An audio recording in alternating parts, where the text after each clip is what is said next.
The Backrooms ini adalah sebuah legenda urban atau urban legend dari Crispy Pasta.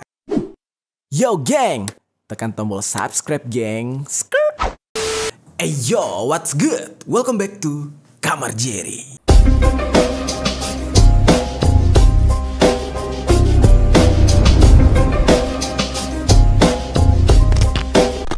Geng, assalamualaikum warahmatullahi wabarakatuh. Masih dalam suasana bulan suci Ramadan, masih dalam suasana berpuasa, dan masih dalam suasana yang gak enak badan. Karena seperti yang gue katakan, cuaca di negara kita lagi aneh banget nih geng ya. Bergerak sedikit, keluar sedikit, pulang-pulang sakit gitu. Jadi buat teman-teman terus jaga kesehatan dan jangan lupa minum vitamin yang banyak, makan makanan yang sehat. Hindari makan makanan yang kayak kurang sehat lah. Tapi kayaknya sekarang lebih gampang gitu ya menghindari makanan kurang sehat. Soalnya minyak goreng lagi langka dan mahal. Karena minyak goreng kita mahal, kita disuruh makan 2 pisang. Lupakan. Sorry, gue kecilin dulu suara apinya. Ya, itu dari YouTube. Oke, hari ini gue akan membahas sebuah pembahasan yang teman-teman tuh banyak banget nge-request. Dan jujur aja, dari awal kalian nge-request pembahasan ini, gue tuh udah riset. Tapi jujur banget ya, gue pusing ketika mencari tentang pembahasan ini. Gue bingung sekali gitu ya ketika gue memahami tentang pembahasan ini. Karena begini, tidak melulu soal misteri dan teori konspirasi itu semua bisa kita pecahkan atau gampang buat kita pecahkan. Karena ya jujur aja gue sendiri bukan seorang profesional untuk memecahkan misteri-misteri tersebut. Nah, sampai akhirnya hari ini gue mendapatkan beberapa riset dari tim juga gitu ya. Terus juga dari beberapa sumber yang kita kumpulkan. Akhirnya hari ini kita telah membentuklah sebuah skrip pembahasan tentang yang kalian request ini. Oke, pembahasan kali ini cukup berat. Jujur gue sendiri agak masih kurang paham, tapi akan gue coba untuk berbagi lah dengan kalian. Langsung aja kita akan membahas tentang The Backrooms yang sedang viral di sisi lain.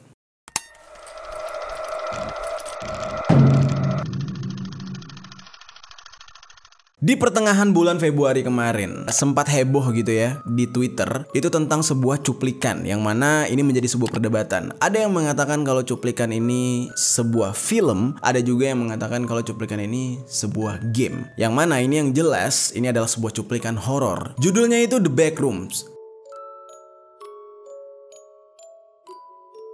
Kalau ini termasuk ke dalam genre film, berarti ini masuk ke dalam genre film pendek. Banyak orang yang penasaran, sebelum mereka menonton klip daripada The Backrooms ini, mereka tuh membaca sinopsisnya terlebih dahulu tentang film ini. Nah, hari ini kita bakal coba fokus ke dalam pembahasan film pendeknya nih geng. The Backrooms, sebuah film pendek yang dibuat oleh seorang remaja berumur 16 tahun. Dia ini memiliki sebuah channel YouTube yang bernama Ken Pixels. Menurut para netizen, hal yang membuat film pendek karya remaja 16 tahun ini kenapa begitu menarik, itu dikarenakan alurnya itu begitu menegangkan. Padahal durasinya itu nggak terlalu panjang ya. Durasinya itu ya kurang lebih kayak 9 menit gitu geng. Namun dari durasi 9 menit inilah membuat orang-orang menjadi agak deg-degan. Namun endingnya itu bikin penasaran dan orang bertanya-tanya, makna dari film ini tuh apa? Gitu. Banyak orang yang terbawa suasana ketika menonton cuplikan dari film pendek ini. Dan film pendek ini sendiri itu dipublish atau di-tweet gitu ya pada tanggal 13 Februari tahun 2022 kemarin. Dan dari postingan tersebut telah di-retweet sebanyak 5.000 kali, geng. Dan hal inilah yang membuat ini menjadi trending dan begitu banyak penonton. Sebelum kita panjang lebar membahas tentang film pendek The Backrooms ini, kita ada baiknya mengenal dulu nih ya, dari mana asal muasal The Backrooms ini pada awalnya. Kenapa ini bisa menjadi inspirasi si remaja tadi yang 16 tahun umurnya untuk menjadikan film pendek. The Backrooms ini adalah sebuah legenda urban atau urban legend dari Crispy Pasta. Nah, kalian pasti sudah sering mendengar forum Crispy Pasta ini ya. The Backroom ini menceritakan tentang kisah sebuah labirin atau lorong dari sebuah ruangan kantor yang acak-acakan terlihat sama, ya kan? Namun tidak berujung. Nah, ini kalau misalkan yang main atau yang nonton gitu ya adalah orang dengan penyakit mental, ini bisa gila. gitu ketika melihat hal ini karena bikin paranoid. Ciri-ciri daripada ruangan The Backrooms ini ditandai dengan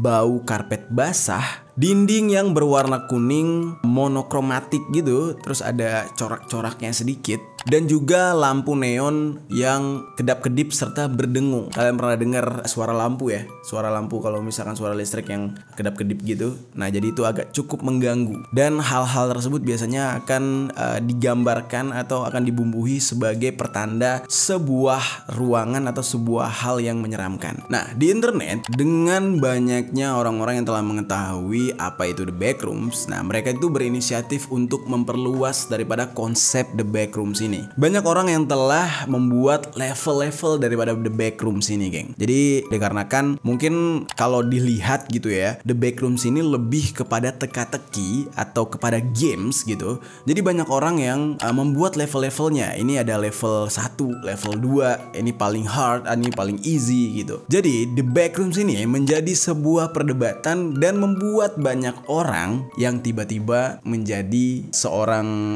kayak pemecah misteri gitu dadakan. Nah, karena memang agak seru sih kalau misalkan kita mengikuti alur daripada The Backrooms ini. The Backrooms ini membandingkan serta mengcombine berbagai tren serta media horor. Termasuk misalkan salah satunya nih kalau misalkan kita bisa lihat ya, di situ terlihat jelas adanya konsep Herobrine Minecraft dan juga di set dengan konsep bentuk ruang liminal. Di dalam lokasi tersebut atau di dalam The Backroom tersebut diisi dengan banyaknya entitas-entitas. Kalau kalian nggak paham entitas maksudnya apa, jadi kayak ada monsternya, ada musuhnya di sana. Yang dimana makhluk-makhluk ini dipercaya diciptakan oleh seseorang menggunakan sistem komputer. Sejak pembuatan aslinya, untuk saat ini The Backrooms ini sudah diangkat menjadi beberapa media yang berbeda-beda, termasuk ke dalam video game dan video YouTube. Nggak semua video The Backrooms yang kalian lihat di internet itu adalah asli. Jadi ada video The Backrooms yang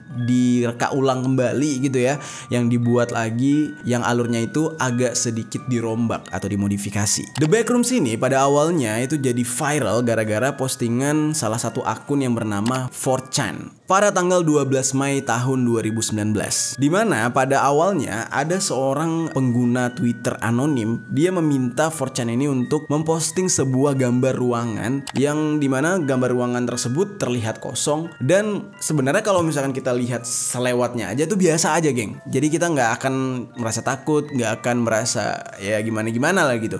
Namun apabila gambar itu kita lihat agak lumayan lama dan kita fokuskan, gambar itu membuat kita agak terasa sedikit merinding gitu. Dan setelah itu dia juga akhirnya memposting gambar The Backrooms ini, yang dimana gambar The Backrooms ini terlihat sebuah ruangan kosong berwarna kuning yang agak sedikit miring. Ada seorang pengguna anonim lain yang tiba-tiba saja memberikan komentar tentang gambar tersebut. Nah, awal-awalnya nih rumor itu dari sini. Dia mengatakan kalau ruangan ini adalah sebuah ruangan kosong yang dimana di sini ada sebuah cerita seseorang yang terjebak ke dimensi lain. Dimana ketika dia sedang menuju ke pintu ruangan belakang, tiba-tiba saja dia masuk ke dalam sebuah lorong yang mana lorong ini kita kenal dengan sebutan The Backrooms ini, yang dimana artinya orang tersebut telah memasuki sebuah dimensi yang salah dan membuat dia terjebak di lorong The Backrooms itu. Ternyata nih geng ya, cerita yang diangkat oleh si komentator tadi, orang yang gue berkomentar tadi,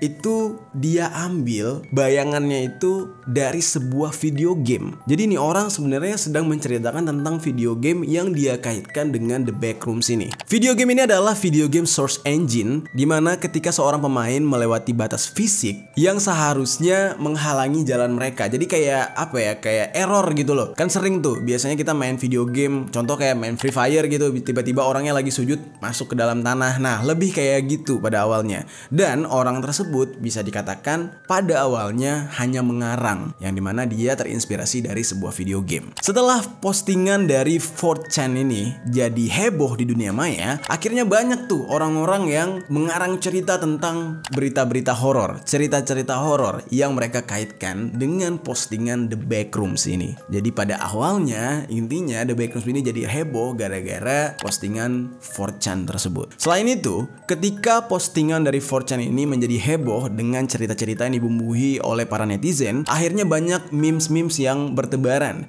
yang mana memes ini akhirnya nyenggol creepypasta, yang membuat nama creepypasta kembali naik. Lokasi daripada foto The Backrooms yang menjadi terkenal ini pada awalnya ya orang tidak tahu ya, banyak orang yang nggak tahu ini aslinya foto di ruangan mana. Padahal kan secara logika kalau kita pikir, kalau foto tersebut ada ya otomatis ruangan aslinya ada. Banyak orang yang merasa sok tahu juga dengan posisi daripada ruangan The Backrooms ini, mereka kayak ngasih tahu, oh ini ruangan ini, oh itu ruangan itu gitu ya. Cuma banyak yang tidak cocok gitu. Akhirnya diambil kesimpulan kalau ruangan The Backrooms ini merupakan hasil rekayasa komputer alias hasil rekayasa sebuah animasi begitu geng, yang dibuat secara prosedural dan terlihat sangat nyata. Nah lalu pihak creepypasta akhirnya memberikan sebuah penjelasan, yang mana penjelasan tentang The Backrooms dari creepypasta ini lebih masuk akal. Mereka mengaitkan konsep The Backrooms ini dengan konsep kenopsia. Konsep kenopsia ini pertama kali diciptakan di dalam The Dictionary of Obscure Sorrow, yang dimana di sini konsepnya itu, target daripada konsep ini adalah suasana yang menakutkan dan menyedihkan dari sebuah tempat yang biasanya ramai, yang biasanya lalu lalang orang, tetapi saat ini telah ditinggalkan dan sunyi. Nah konsepnya kayak gitu geng, membuat perasaan hati kita itu jadi kayak aduh sedih ya gitu, kayak wah masa lalu tuh sebenarnya indah banget ya, di sini rame, sekarang udah ini. Dan gue pasti yakin lo pernah merasakan hal ini, atau lo pernah mendengar satu lagu yang apa ya, kayak dunia mulai hancur, yang nadanya kayak gini, Nani don't blame yourself, dibumbui dengan gambar-gambar kayak Dufan yang udah hancur, tempat permainan anak yang udah hancur gitu, dan mulai ditinggalkan gedung-gedung tua. Nah itu kan membuat suasana hati kita tuh jadi beda. Nah konsep daripada kenopsia ini seperti itu. Dan pihak creepypasta mengatakan konsep dari The Backrooms mengambil konsep kenopsia, yang dimana mereka itu mempermainkan suasana hati kita dengan sebuah ruangan yang seharusnya kita lihat banyak orang, namun ruangan tersebut menjadi kosong dan seperti sudah ditinggalkan. Nah itu kayak lebih ke permainan perasaan atau permainan mental geng. Dan para netizen pada akhirnya seperti yang gue katakan tadi menciptakan level-level daripada The Backrooms ini. Jadi ada beberapa level yang dikatakan akan kita temui ketika kita berada di The Backrooms ini. Ada banyak teori tentang level-level The Backrooms. Katanya ada ribuan level di The Backrooms. Tapi ada salah satu teori yang menurut gue cukup masuk akal, yang dimana level daripada The Backrooms ini dibagi menjadi 3 level. Kita langsung bahas nih ya level-levelnya ini. Yang pertama adalah level 0. Level 0 ini atau lebih dikenal dengan level lobby atau tutorial. Level ini adalah sebuah level yang dimana digambarkan di dalam foto The Backrooms asli, menampilkan semua karakteristik paling terkenal dari creepypasta, yaitu ada karpet berjamur ya kan, terus juga dinding kuning yang kromatik warnanya, lampu neon yang berkedip dan berdengung seperti yang gue katakan tadi, dan di sini terdapat sebuah entitas. Nah, entitas yang ada di tempat ini adalah seekor anjing. Jadi kayak digambarkan dengan seekor anjing, entitas yang ada di dalam level 0 ini. Entitas anjing ini digambarkan dalam bentuk sosok yang humanoid, alias anjing tapi agak seperti manusia. Dan dimana anjing ini digambarkan dengan sosok yang cacat dan juga sosok yang maniak. Dan bagi orang yang terjebak di dalam level 0 ini harus menghindari sosok anjing ini dengan cara apapun. Di dalam level ini memiliki feature lain. Ini benar-benar kayak game nih geng. Feature yang dimaksud adalah feature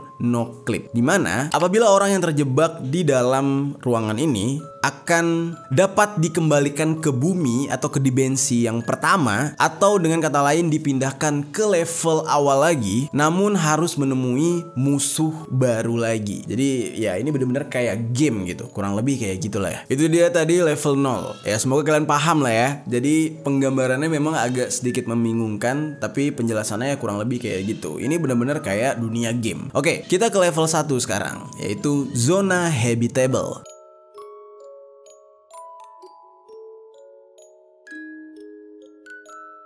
Di level 1 ini adalah sebuah level yang dicapai ketika seseorang memilih untuk tidak memasuki zona no clip tadi. Zona no clip yang gue bilang apabila kita masuk ke dalam zona itu maka kita akan kembali ke dimensi bumi. Dan di level 1 ini biasanya itu adalah untuk orang yang terjebak atau berkeliaran berkeliling-keliling tidak tahu arah di level 0, dan ini dia terjebak selama berhari-hari di sana. Di level 1 ini suasananya akan lebih gelap daripada level 0 tadi, dan suasana ruangannya akan lebih industrial. Dan di ruangan ini suaranya itu seperti suara mesin atau suara mekanisme mesin gitu kayak di seluruh tempat, jadi lebih berisik tempatnya. Terus level lantainya itu terlihat agak sedikit seperti di tempat rendah atau dataran rendah gitu ya, dengan adanya genangan air di sekitarnya. Di tempat ini berbeda dengan level 0 tadi, geng. Di sini kalian bisa melihat di mana lampu neon yang ada di dalam ruangan tersebut itu terlihat berkedipnya itu lebih cepat dibandingkan level 0. Dan malah kadang-kadang tuh mati sepenuhnya di dalam level 1 ini. Ini adalah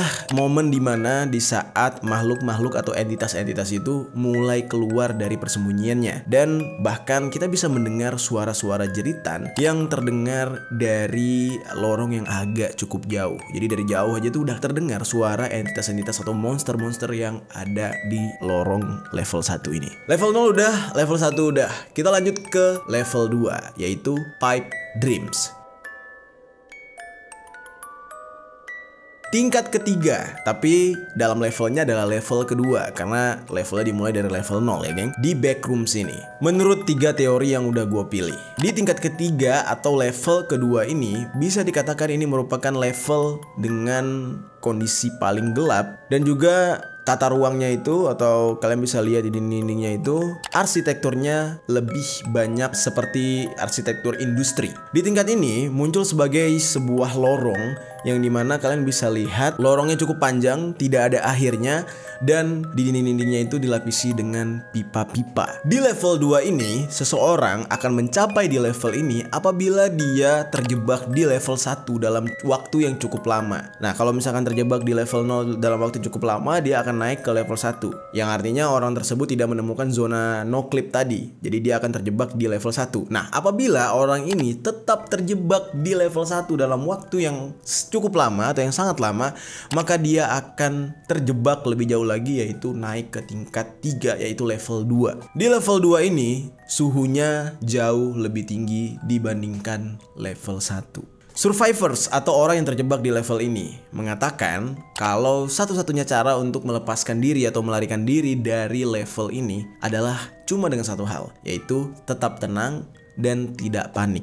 Jadi dengan demikian dia bisa memikirkan dan lebih fokus untuk mencari jalan keluar. Dan satu hal yang membuat orang yang terjebak di level 2 ini dapat pergi dari level tersebut adalah dengan merasa nyaman, alias merasa kalau mereka itu berada bukan di sebuah ruang jebakan, tapi melainkan di sebuah ruangan yang nyaman yang memang mereka harapkan, atau mereka menganggap itu sebagai rumah mereka. Nah, jadi ini lebih kepada kekuatan sugesti. Seperti gua katakan sebelumnya, bisa jadi The Backrooms ini adalah sebuah suges, atau terjebak di dalam The Backrooms ini itu dikarenakan pikiran mereka sendiri. Dengan demikian, hal yang harus mereka lakukan adalah mensuges diri mereka bahwasanya mereka tidak berada di tempat itu. Ya contohnya aja, simpelnya nih ya, penjelasannya kayak lo lagi mimpi.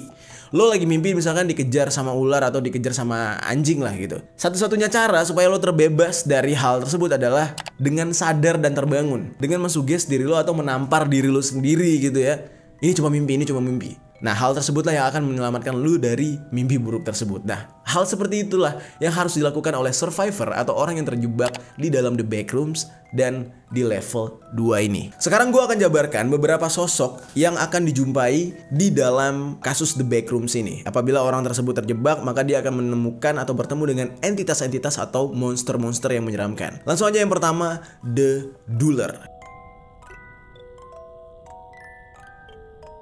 The Dueler ini akan ditemui di level 1. Sosok ini memiliki ciri-ciri tinggi, humanoid abu-abu, kurus, dan tanpa memiliki wajah. Makhluk ini memiliki jangkauan atau tangan yang cukup panjang untuk menjangkau dalam jarak yang cukup jauh. Biasanya mereka ini akan menggapai mangsa mereka yang berada di sisi dinding. Sikap berjalannya itu nggak seimbang ya, kayak orang yang lagi kena gempa gitu. Dan apabila mereka berjalan mengejar si orang yang terjebak di dalam the backrooms, mereka tuh akan terlihat berjalan kayak orang yang gak wajar gitu, jalannya kayak oleng gitu, geng. Namun entitas ini tidak bisa kalian lihat dari tubuhnya yang kurus doang. Jadi kita tidak bisa menilai dia karena badannya kurus kayak tulang. Entitas yang satu ini termasuk salah satu entitas yang cukup kuat yang berada di the backrooms. Udah gitu, kekuatan yang mereka miliki adalah mereka dapat mengejar atau berlari dengan sangat kencang. Ekstrim banget kencangnya. Bahkan di saat mereka sedang menenteng sebuah barang yang sangat berat, yang bahkan 2 kali lebih berat daripada mereka, larinya dia tetap kencang. Jadi kekuatannya dia salah satunya ada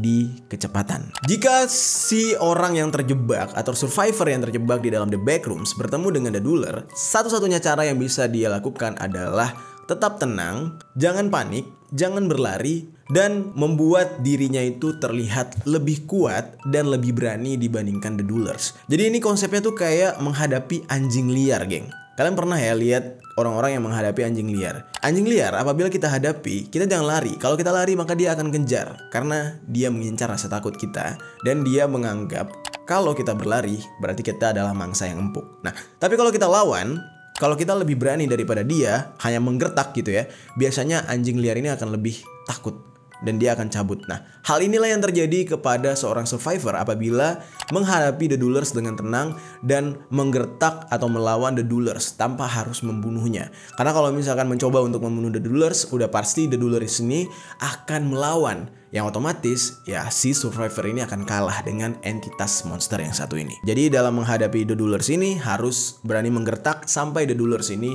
cabut atau pergi. Sebaliknya, apabila ketakutan dan berlari dari si entitas yang satu ini, maka dia akan mengejar kita sampai dapat, dan sebaliknya yang dibunuh adalah si survivor. Oke, kita ke entitas atau monster selanjutnya yang ada di the backrooms, yaitu Skin Stealer.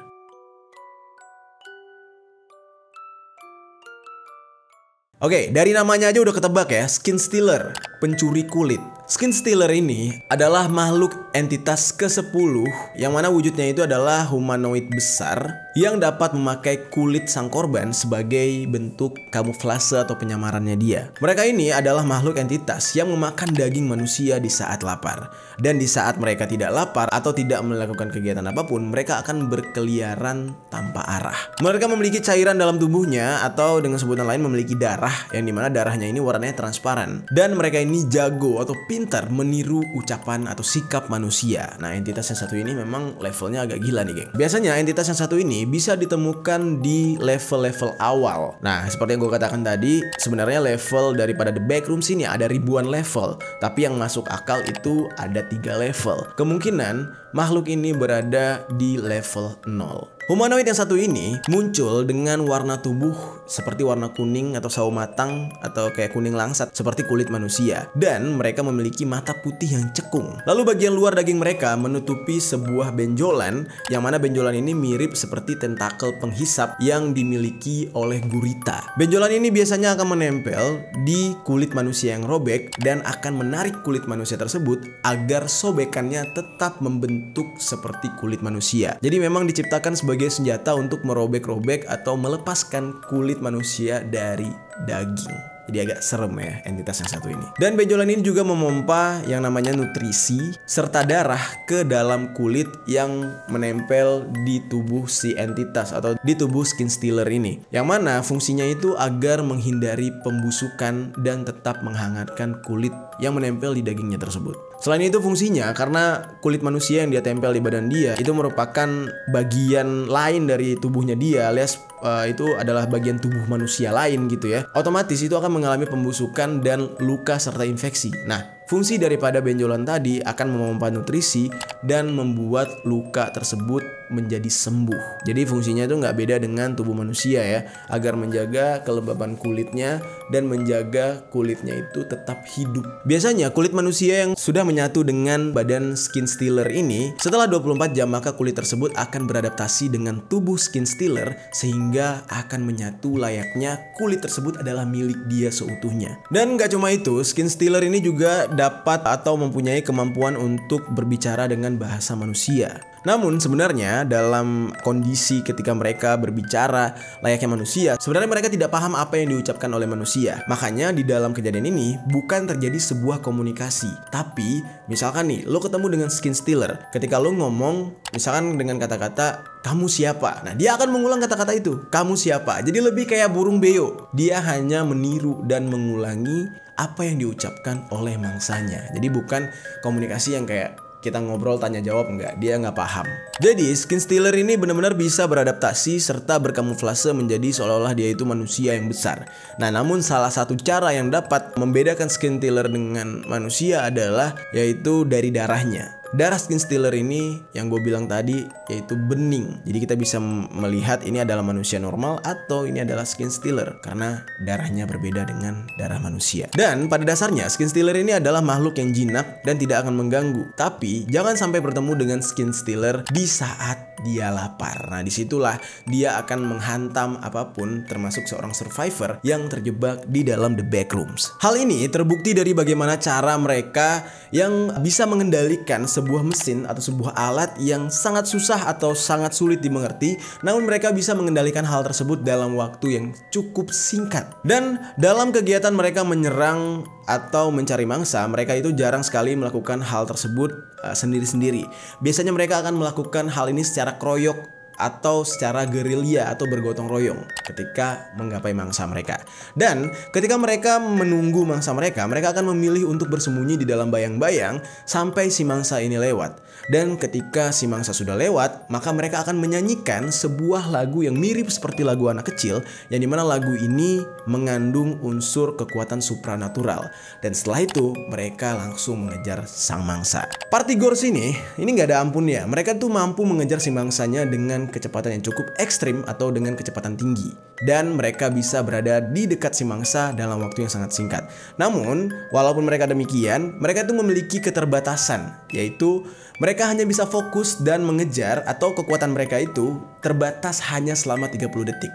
Apabila setelah 30 detik mereka tidak menggapai mangsanya atau tidak membunuh sang mangsa, maka mangsanya akan tetap hidup dan tidak akan terjadi apapun.